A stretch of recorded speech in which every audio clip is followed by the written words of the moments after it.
দেখুন মালপোয়াটা কত সুন্দর ফুলে উঠেছে। নমস্কার বন্ধুরা, নতুন একটা রেসিপি দেখার জন্য আপনাদের সকলকে জানাই স্বাগত। এখন কিন্তু খুব গরম পড়ে গেছে, আর এই গরমে দেখবেন ঘরে কলা এনে রেখে দিলে দু একদিন পর কলাগুলো কালো হয়ে যায়, নরম হয়ে যায়। সেই কলাগুলো কিন্তু খেতে একদম ভালো লাগে না। সেই কলা দিয়েই আজকে আপনাদের মালপোয়া করে দেখাবো। আশা করি আজকের রেসিপিটা আপনাদের খুব ভালো লাগবে। তো চলুন রেসিপিটা শুরু করা যাক। আমি একটা পাত্র নিয়ে নিচ্ছি। এখানে দেখুন আমি কিছু নরম কলা নিয়ে নিয়েছি। এগুলো কিন্তু কাঁঠালি কলা। কলাগুলো এখন ছুলে নেব।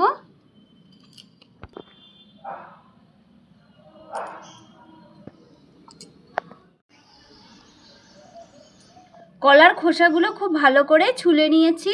এখন কিছু উপকরণ মিশিয়ে নিচ্ছি।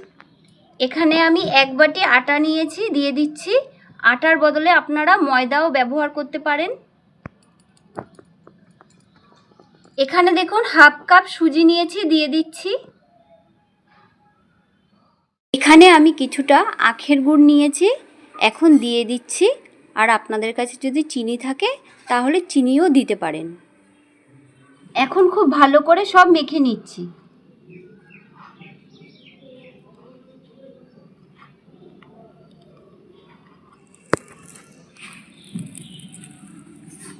এখন আমি এর মধ্যে কিছুটা দুধ দিয়ে দিচ্ছি।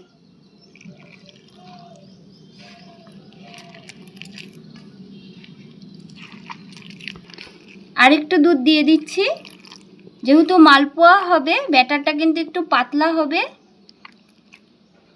একটু সময় ধরে মেখে নিতে হবে।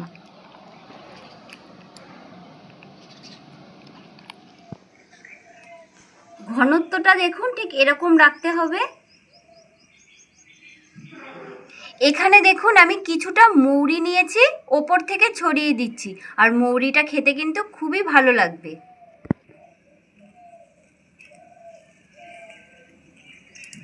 এখন খুব ভালো করে মিশিয়ে নিচ্ছি।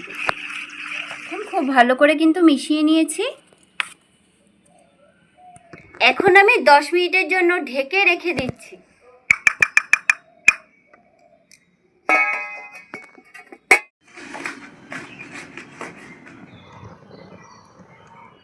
তেলটা খুব ভালো করে গরম করে নিয়েছি। এখন মালপোয়াগুলো ভেজে নেব। আমি দেখুন এরকম একটা হাতা নিয়েছি, এক হাতা তুলে নিচ্ছি। এখন তেলের মধ্যে দিয়ে দিচ্ছি। ঠিক মাঝখানটায় দিতে হবে এইভাবে।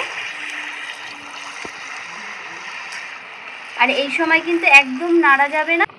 এখন আমি একটু উল্টে নিচ্ছি। এইভাবে ওপর দিয়ে একটু তেল দিয়ে দিচ্ছি।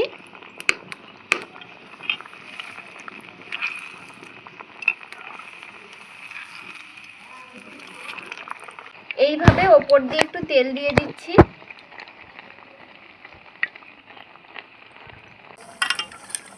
দেখুন লাল করে ভাজা হয়ে গেছে। এখন আমি তেল ঝরিয়ে তুলে নিচ্ছি।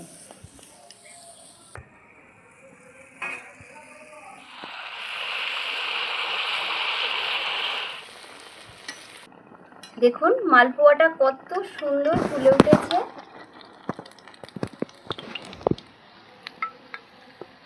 এখন আমি তুলে নিচ্ছি।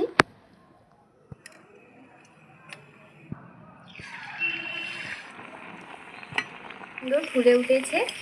এই একটা মালপোয়া আমার রেডি হয়ে গেছে।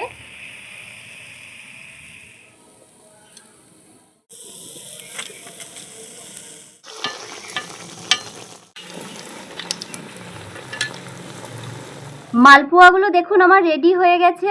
আর দেখতে কতটা সুন্দর লাগছে এই দেখুন, আর কতটা নরম হয়েছে।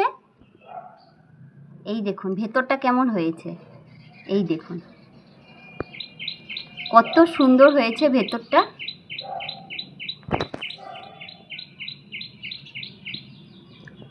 আজকের রেসিপিটা আপনাদের কেমন লাগলো অবশ্যই কমেন্ট করে জানাবেন। ততক্ষণের জন্য ভালো থাকবেন, সুস্থ থাকবেন।